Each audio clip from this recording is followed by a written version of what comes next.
오늘 메시지가요, 성령의 사역이라는 제목으로 말씀을 전하는데, 성령의 사역이 곧 어머니의 그 모습이 드러나지 않는가라는 생각을 지금 찬양을 드리면서 생각이 좀 났습니다. 연결해서 또 이렇게 생각이 좋겠다는 생각을 하게 됩니다. 성령의 사역이라는 제목을 가지고 하나님의 말씀 나누겠습니다. 제가 최근에 폴란드에 단기 선교 답사차 다녀왔습니다. 여러분 아시죠? 그곳에서 주일 예배를 섬기게 됐는데 이렇게 예배 분위기가 너무 좋은 거예요. 그 나라 말로 이렇게 폴리시 말로 이렇게 예배를 드리는데 은혜가 이렇게 있더라고요. 막 찬양을 하는데, 근데 제 마음 가운데 하나님이 주신 생각이 있었습니다. 어떤 마음을 딱 주셨는데 그걸 가지고 이렇게 기도하게 되잖아요, 그죠? 그래서 하나님 기도를 열심히 드렸습니다. 근데 찬양을 하는 가운데 그 교회가 오순절 계통의 교회입니다. 폴란드 교회 대부분 교회는 오순절 계통이고, 그 성장하는 교회들은 남미나 중남미 비슷하죠. 그런데 목사님이 나오시더니 이렇게 혹시 예배 가운데 어떤 하나님 주신 생각이 있으면 나와서 기도 인도해 달라고 이렇게 말씀을 하시는 거예요. 그러니까 어느 분이 나오셔서 기도를 인도하는데 제가 통역을 통해서 그 얘기를 딱 듣는데 갑자기 제 몸에 소름이 싹 끼쳤어요. 왜냐하면 제가 정확하게 그거를 가지고 이렇게 기도를 하나님께 나름대로 이렇게 드렸는데 어떻게 같은 말을 할 수 있을까라는 생각이 제 마음에 들었습니다. 제 생각이 들었던 것이 무엇이었냐면, 여러분, 언어가 다르고 문화가 달라도 같은 하나님 우리가 섬기고 있다는 생각이 들었어요. 그리고 성령 하나님께서는 교회를 세우기를 원하신다라는 생각이었습니다. 여러분과 제 교회인데 하나님께서는, 성령 하나님 우리를 이렇게 세우시기를 원하세요. 허무는 분이 아니라 우리를 이렇게 세우시는 분이세요. 오순절 교회에 좀 이렇게 강조하는 것이 있다면 성령의 사역일 것입니다. 성령의 사역. 저희 교단은 개혁주의 교단이죠. 보수적인 교단이라고 얘기할 수 있는데, 대부분 한국 교회가 장로교 특별히 보게 되면요, 외부에서, 특별히 오순절 계통의 교회에서 성령의 사역에 대해 소개를 적지 않게 받았습니다. 그런데 그것이 그렇게 긍정적이지는 않았어요. 왜냐하면 약간 성령님의 역사하심을 인격체로 존중하고 나아가기보다는 현상 위주에 이렇게 접하다 보니까요, 어떤 일들이 일어났냐면 부작용들이 일어났습니다. 예를 들어서 이런 거예요. 어느 기도원에서 귀신을 내어 쫓는다는, 치유한다는 명목하에 사람을 묶어놓고 구타를 하다가 그 구타를 당한 사람이 목숨을 잃는다든지. 여러분, 미국에서도 오순절 계통의 교회가 그런 교회들이 있습니다. 제가 한 번은 영상을 보는데요, 마가복음에 16, 18절에 보게 되면 너희들이 뱀을 집어 올린즉 독을 마신즉 해하지 않을 거라고, 너희가 손을 얹은즉 치유될 것, 이런 말씀이 있죠, 여러분. 그 말씀 그대로 이렇게 인용을 해가지고 예배를 드리는데, 여기 소쿠리가 있어요. 그 안에 뭐가 있을까요? 뱀이 있는 거예요. 예배를 막 드리다가, 예를 들어서 오늘 찬양팀 찬양을 하는데 갑자기 앞에서 누가 찬양을 하다가 감동을 받아가지고 와서 소쿠리에서 뱀을 꺼내가지고 집어 올리는 거예요. 그리고 흔들기도 하다가 다시 딱 던지는 거예요. 제가 그 모습을 보면서 너무 무서웠어요. 요즘 물리면 어떡할까? 여러분, 가끔 문다고 합니다. 이제 그런 어떤 현상들로 인해서 이거는 좀 비성수적인 것 같아, 비인격적인 것 같아. 그래서 성령에 대한 사역에 대한 마음을 문을 닫는, 여러분, 그런 모습이 사실 있었습니다. 그런데 여러분, 이것은요 너무 중요한 것이에요. 문을 닫고 이거는 너무 이렇게 리글렉할 수 있는 것이 아니라는 것이에요. 성령 하나님께서 우리 가운데 오늘도 역사하고 계시거든요. 그분에게 우리가 마음을 열고 그분이 역사하도록 나가는 것이 얼마나 중요한지 모르겠습니다. 이거는 무슨 우리가 보수주의, 개혁주의 이런 차원이 아니라 성경적인 것이에요. 그래서 오늘 그 이야기를 여러분과 좀 오늘 나누고 싶어요. 왜냐하면 본문에 주님께서 이 이슈를 가지고 제자들을 갖다가 준비시키시고 인도하시는 것을 우리가 지난주에 이어서 말씀하기 때문에 그렇습니다. 그런데 제가 이 들어가기 전에 여러분에게 한 가지 짚고 넘어갈 게 있어요. 뭐냐면요, 여러분과 제가 예수 그리스도를 믿고 우리 죄를 용서함을 받고 예수를 받아들였다면 여러분은 성령의 사람이세요. 때로는요, 어떤 성령의 현상을 갖다가 자꾸 집중하면서 이런 것도 예를 들어서 방언을 하지 못해? 성령의 사람 아니야라고 이야기한다는 것은 비성수적입니다. 여러분과 제가 예수 그리스도를 믿고 우리 죄를 용서함을 받고 예수를 받아들였다면 성령께서 하신 일이거든요. 여러분, 성령께서 역사하지 않고는 그 누구도 예수를 구주라고 고백할 수가 없어요. 여러분과 제가 예수를 구주라고 고백한다면 여러분은 하나님의 성전이고 하나님의 성령이 여러분 가운데 거하십니다. 이걸 먼저 우리가 확실히 하고 넘어가야 될 것 같아요. 자, 오늘 성령에 대해서 주님 뭐라고 말씀하십니까? 성령님은 우리의 성숙을 위해 단계적으로 일하시는 분이세요. 그분은요, 막 이렇게 막 뽑는 게 아니라 심은 그 나무를 물을 주고 때를 따라서 이렇게 단계적으로 일하시는 분이세요. 오늘 본문이 시작하죠. 아직도 내가 너에게 할 말이 많으나 너희가 지금은 감당하지 못한다. 여러분, 예수님께서 제자들에게 할 말이 많았어요. 근데 한 번에 이걸 다 이야기한다고 제자들이 알아듣지 못했습니다. 그래서 지금 주님께서는 단계적으로 지금 말씀하고 계시는 것이에요.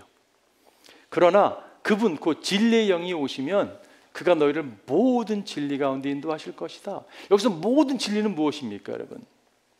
모든 진리는요, 여러분과 제가 갓난아기로 태어나서 예수 그리스도의 장성한 분량까지 자라는 데까지 필요한 모든 것을 말씀하는 것이에요.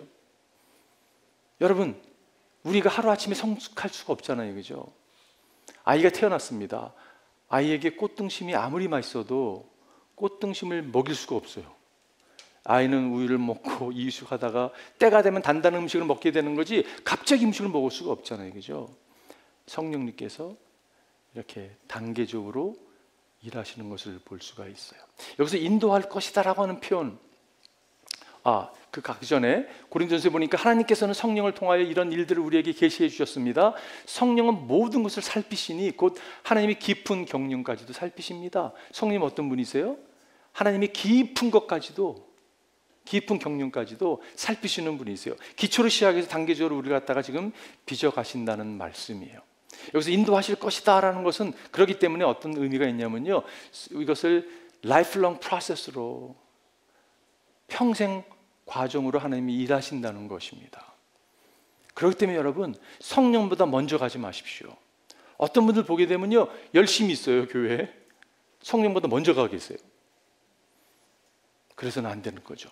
성령과 함께 성령이 인도하심 따라 가야 되는 것이에요. 그리고 그것은 lifelong process입니다. 과정을 통해서. 제가 오래전 일입니다. 오래전에 제가 설교할 때 나눴던 기억도 있는데요, 제가 샌프란도 밸리에 있는 한 교회에 중고등부를 담당하는 유th 패스터였어요. 그 동네 아이들이 좀 이렇게 뭐라 그럴까, 반질반질한 애들이 많았어요. 여러분, 반질반질 아세요? 이마에 이렇게 써 있습니다. 이마가 반질반짝반짝 애들이.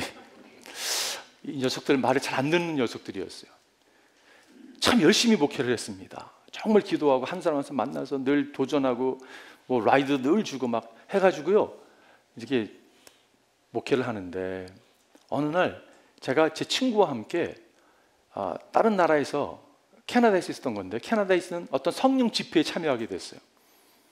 제가 성령 집회를 가게 된 이유가 있었습니다. 내가 은혜 받는 게 중요한 게 아니라 내가 여기서 능력 받고 돌아와서 이 아이들을 변화시키리라, 그 꿈이 아주 야무졌습니다. 그래서요, 정말 가서 열심히 배웠습니다. 그리고 그거를 가지고 돌아와서 아이들 변화시키리라, 불을 내리리라. 그래서 아이들을 갖다가 다 태워버리리라라는 마음으로, 태우면 안 되잖아요, 그죠? 이제 돌아오는 비행기에서 제 친구 전도사님의 사모님이 저한테 그러는 거예요. 제가 이런 마음을 나누니까 저한테 한마디를 딱 하셨는데, 그 한마디가 저의 뒤통수를, 망치를 때리는 것 같았어요. 뭐라고 말씀하셨냐면, 전도사님, 그것은 퀵 픽스입니다 라는 표현이었어요. 제가 그 얘기를 듣고서 너무 부끄러웠어요. 여러분, 내가 성령보다 먼저 가고자 하는 성향이 있었던 것이에요. 이 땅에는 퀵 픽스가 없습니다. 영적은 여러분 하나님께서 단계를 가지고 일하시는 분이세요. 퀵 픽스가 없어요. 다 필요하기 때문에 우리가 겪는 것이에요. 여러분 주님께서 우리 삶의 주인 되셔서 우리를 인도해 주십니다. 근데 어떻게 인도하세요? 단계별로 인도해 주세요. 여러분이 부모님이라면, 엄마라면, 아빠라면 자녀 여러분 하나님 시간에 하나님께서 손 만지고 계시는 거예요. 우리는 퀵 픽스 하고 싶죠. 빨리 해결받고 싶잖아요, 그렇죠? 그러나 하나님이 일하시는 것을 여러분과 제가 놓치지 않기를 바라요.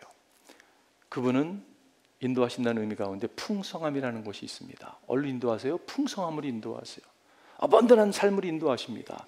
여러분 그런 거랑 비슷한 것 같아요. 이게 여행을 갔는데 금년에 페루 팀과 폴란드 팀이 선교를 끝나면 여행이 준비되어 있습니다. 이번도 저희가 답사 가가지고 프라하 가가지고 여행을 가게 되면 그 가이드를 우리가 좀 SK해야 되나 말아야 되나라는 우리가 답사팀이 이번에 이슈가 있었어요. 쓸까 말까 하다가 말까로 결정해가지고 그냥 우리가 대충 보고 왔습니다. 근데 여러분 여행을 가시게 되면 그 여행의 가이드가 여러분 설명을 해주잖아요, 그죠? 그러면요 풍성해집니다. 보지 못하는 걸 보게 하는 것을 우리가 경험하게 돼요, 그죠? 성령님께서 여러분 풍성함을 인도하기를 원하세요. 그분께서 여러분 단계적으로 인도하시는데 결국에는 그 가운데 풍성함이 있는 것이요. 이걸 여러분과 제가 놓치지 않았으면 좋겠어요. 그런데 이럴 경우가 있습니다. 시간을 보면 여러분은 이미 교사가 되어야 할 터인데 다시금 하나님의 말씀의 초보적 원리를 남들에게서 배워야 할 처지에 놓여 있습니다. 여러분 단단한 음식이 아니라 젖을 필요로 하는 사람이 되었습니다. 젖을 먹어서 사는 이는 아직 어린아이이므로 올바른 가르침에 익숙하지 못합니다. 그러나 단단한 음식은 장성한 사람들이 것입니다. 그들은 경험으로 선각을 분별하는 세련된 지각을 가지고 있는 사람들입니다. 성령께서 우리 삶 가운데 단계적으로 인도하셔야 되는데 현실은 그렇지 않는 우리의 모습을 보게 돼요. 왜 그럴까요, 여러분? 우리 모습이 이런 모습이 있다면 여러분 연수가 길어요. 신앙생활 오래 했어요. 교회를 오래 다녔어요. 그럼에도 불구하고 여전히 젖만 먹고 있는 모습이 우리의 모습이라면 무엇인가 잘못된 거예요, 그죠? 그럼 그것이 무엇인가를 여러분 우리가 발견해야 되는 것이 어쩌면 반복해서 짓는 제 라이프스타일 그런 것이 여러분 성장을 막을 수가 있습니다. 그때는요 과감하게 그걸 주님께 가지고 나와야 되죠. 빛 가운데 나와서 주님께 드림으로 하나님께 우리를 인도하시는 자리에 여러분과 제가 나아가기를 바라요. 자, 두 번째는요, 성령님은 인격자로서 일하십니다. 성령님이 여러분 force가 아니에요. 힘이 아니에요. 성령은 능력이 나타나죠. 그러나 그분은 인격자 person이십니다. 그 가운데 능력이 나타나는 거지 인격은 뒤로 하고 그분을 힘으로만 이해하고자 하는 모습이 우리 가운데 있을 수가 있어요. 오늘 13절 보니까 그러나 그분 곧 진리 영이 오시면 그분이라고 이야기하고 He라고 표현하고 있죠. 3인칭 대명사를 사용하고 있습니다. 여러분 성령님은 인격자세요. 인격으로 대해야 됩니다. 너무 중요한 포인트라고 생각이 들어요. 그는 자기 마음대로 말씀하지 않으시고 듣는 것만 일러주실 것이요 앞으로 올 일을 너희에게 알려주실 것이다. 사도행전에 보니까 그때 베드로가 이렇게 말하였다. 아나니아는 들으시오 어찌하여 그대의 마음이 사탄에게 홀려서 그대가 성령을 속이고 라고 말씀하고 있어요. 인격이 없으면 속을 필요가 없죠, 그죠? 인격이 있는 분인 것을 이야기하고 있습니다. 에베소서에 보게 되면 하나님의 성령을 슬프게 하지 마십시오라고 이야기하고 있어요. 성령께서 인격을 갖고 있기 때문에 슬퍼할 수 있는 것이에요. 고린도서 13장 14절 너무 잘 아는 말씀이죠. 주 예수 그리스도의 은혜와 하나님의 사랑과 성령의 사귐이 성령의 교제가 여러분 모두에게 함께 있기를 빕니다. 예배 끝날 때마다 우리가 들었던 축도의 말씀. 성령님은 교제의 영이십니다. 그분이 계신 곳에는요 교제가 일어나는 것이에요. 여러분 성령 충만하다고 이야기하면서 그런 분들 계실 수가 있어요. 교제를 다 깨트리는 분들이 있어요. 여러분 혹시 그런 분 아세요? 자칭 성령 충만해요. 근데 그분이 있으면 괜히 불편해요. 저 사람이랑 가까이 가지 말아야 되겠다. 목소리 이상하게 막 내기도 하고요. 눈도 이상하게 뜨기도 하고요. 그런 분위기를 만드는 분이 있을 수 있어요. 그 사람은 성령을 force로 여기는 사람이지 인격으로 여기지 않는 모습이 될 수 있습니다. 성령님 인격자세요. 여러분 제가 고등학교 3학년 때 예술 영접하고요. 아버님을 위해서 열심히 기도했습니다. 제가 17년을 아버님을 위해서 기도했어요. 정말 하루도 빠지지 않고 기도했던 것 같습니다. 제가 기도를 드리는데 하루는 기회가 주어졌어요. 어느 한국에서 유명한 부흥 강사가 제가 살고 있던 벨리에 어느 교회에 오시게 된 거예요. 아버님을 잘 말씀을 드려 설득해서 같이 가게 됐습니다. 제 마음에는 기대감이 있었어요. 이 부흥회를 통해 하나님께서 그동안 기도했던 것을 응답하시겠구나. 그래가지고 그 유명한 강사님이 특별히 그분이 예언의 은사가 있고 막 치유 은사가 있고 나타나는 분이셨어요. 하나님이 종이구나라는 마음을 가지고 예배를 참석했습니다. 예배가 끝났습니다. 안수하는데 저희 아버님도 거기 같이 기도를 받기 위해서 무릎을 꿇었는데 아직도 기억이 납니다. 그분이 너무 머리를 세게 때리시는 거예요. 아버님이 머리를 때리기 시작하시는데 제가 정말 말리고 싶었어요. 왜냐하면 아버님이 머리가 대머리시거든요. 아버님의 머리가 빨간 게 눈에 보일 정도로 머리를 때리시는 거예요. 그리고 끝나고 나서 이제 집에 돌아오는 길에 아버님이 하시는 말씀, 너무 아팠어. 그리고 그 다음에 교회를 뒤로 쳐다보지 않았습니다. 그 기간이 꽤 많이 길었어요.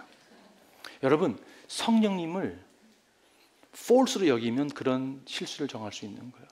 성령님은 인격자이십니다. 여러분, 성령 인격자세요. 우리가 성령님을 인격자면서 인격으로 대하셔야 돼요. 성령님이 얼마나 우리에게 젠틀하게 역사하는지 모르겠습니다. 여러분이 인식하지 않건 성령님 우리 사람들 얼마나 젠틀하게 역사하셨는지 모릅니다. 여러분 젠틀하게 역사했기 때문에 여러분과 제가 이 가운데 있는 거예요. 예수를 구주로 고백할 수 있는 건 성령의 젠틀하심이 나타난 거였거든요. 성령의 사람들은 다른 사람 또한 젠틀하게 대합니다. 여러분, 내가 성령의 사람이라고 이야기하면서 막 무시한다든지 불편함을 주는 사람이 아니라는 것이요. 여러분과 제가 성령의 종들이 되기를 바랍니다. 여기서 진리의 영이라고 표현하고 있어요. 그죠? 그분은 진리의 영입니다. 여러분, 그분이 성령님이신데 그분은 진리의 영이에요. 그분은요, 변치 않는 절대적 진리입니다. 변치 않는 절대 진리, 그럼 뭐가 떠오르세요, 여러분? 예수님 떠오르죠? 성령님은 예수님이십니다. 하나님 떠오르죠? 하나님이세요. 예. 우리 성부 하나님, 성자 하나님, 그리고 성령 하나님은 뒤로 이렇게 뒷전으로 밀어놓으려고 하는 성향이 없지 않아 있는데 동일한 하나님이시라는 거죠. 그분은 변치 않는 절대적 진리이십니다. 예수님이시고 말씀이 여러분 절대적 진리예요. 요즘 시대에 젊은이에게 한번 물어보십시오. 당신은 절대적 진리를 믿습니까?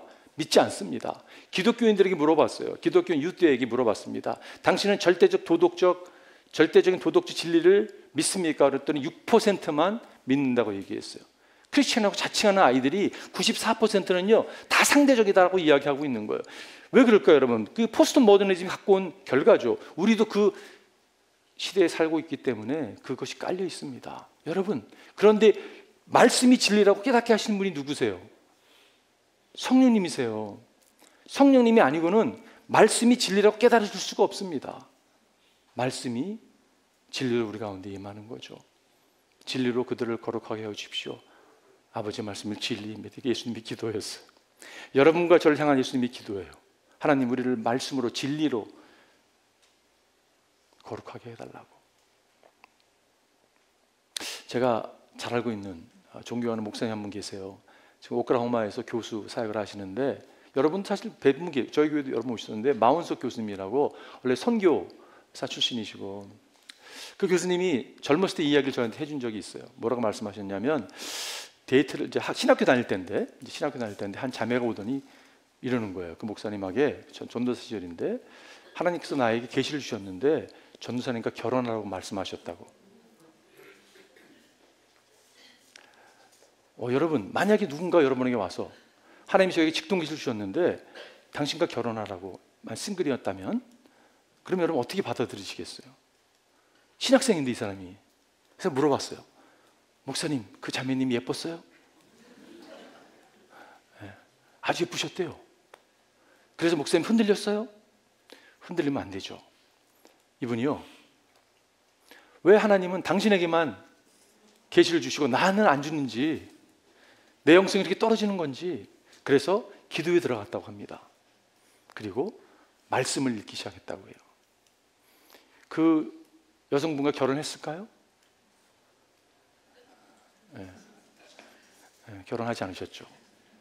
제가 잘 알고 있는 그 사모님과 결혼을 하셔가지고 그 아들이 여러분 저희 교회 협력 선교사님이세요.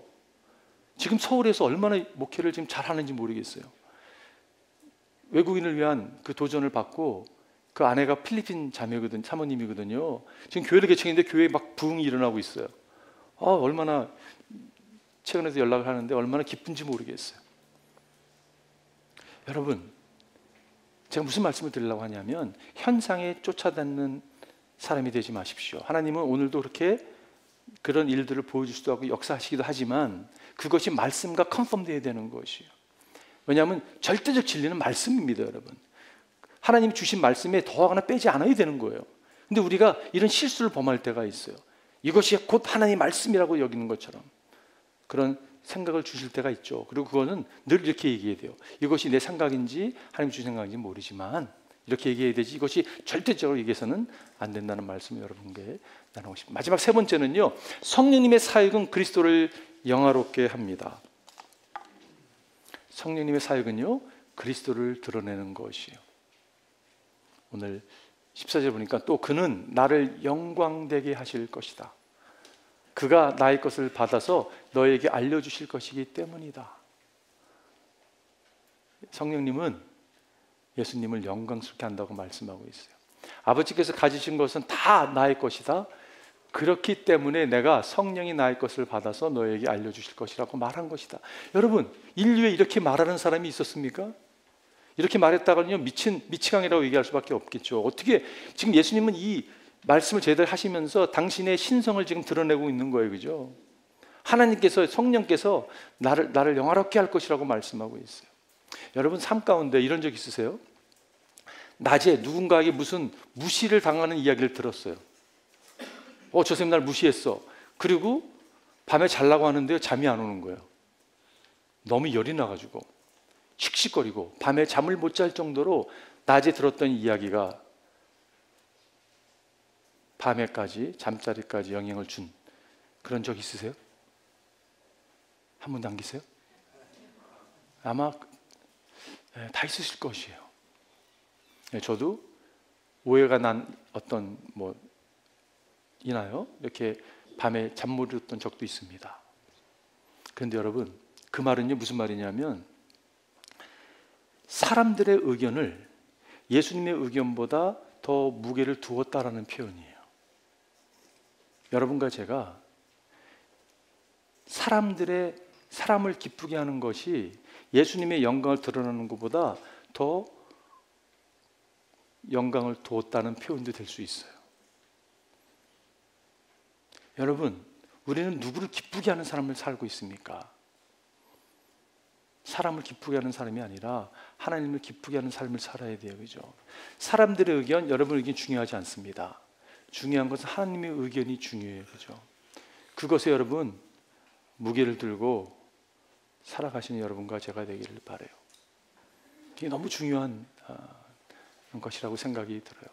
예수님은, 성령님은 예수님을 드러내십니다. 예수님을 환하게 드러내세요. 여러분과 제가 나 자신을 드러내고자 하는 욕심이 있다면 아직 성령 충만한 사람 아니에요. 근데 여러분, 우리 가운데 그게 있어요, 여러분. 저는 없습니까? 여러분 있죠. 저를 드러내고자 하는 모습이 없겠어요. 그런데 진정 성령으로 충만한 사람은 세상과 나는 간고도 없고 구속한 주만 보이는 자리에 나가는 거예요. 정말 이 환경도 뛰어넘고 내 자신도 뛰어넘고 다른 사람의 오피니언을 다 뛰어넘은 정말 하나님의 영광만이 드러나는, 그래서 그 가운데 정말 진정으로 만족함을 누리는 그 삶을 살 수 있는 게 성령의 충만한 삶이라는 것이에요. 그 삶을 주님께서 여러분 우리를 인도하시는 것을 여러분과 놓치지 않기를 바라요. 제가 결론 내리겠습니다. 여러분, 토인비라고 하는 역사가 아시죠? 토인비가 인생을 배를 타고 가는 새 사람으로 묘사한 적이 있습니다. 새 배인데요, 첫 번째 배는요, 우리 이렇게 이해하면 더 좋을 것 같아요. 크루즈를 탔는데, 여러분, 큰 이렇게 여행 크루즈를 탔는데 이 첫 번째 사람은요, 먹고 마시는데 목숨 건 사람이에요. 여러분 크루즈 가보셨죠? 음식이 24hours 때 먹을 수 있잖아요, 그죠? 막 실컷 먹을 수 있습니다. 먹고 마시고 막 노는 거예요. 신나게 노는 것. 여러분, 인생을 그렇게 사는 분들이 계십니다. 내 인생은 즐기는 거야, 먹고 마시는 거야. 두 번째 사람은요, 먹고 마시는 게 중요한 게 아니라 가는 과정 가운데 이 경치가 중요한 거예요. 이 배가 어디로 가는 건 상관하지 않습니다.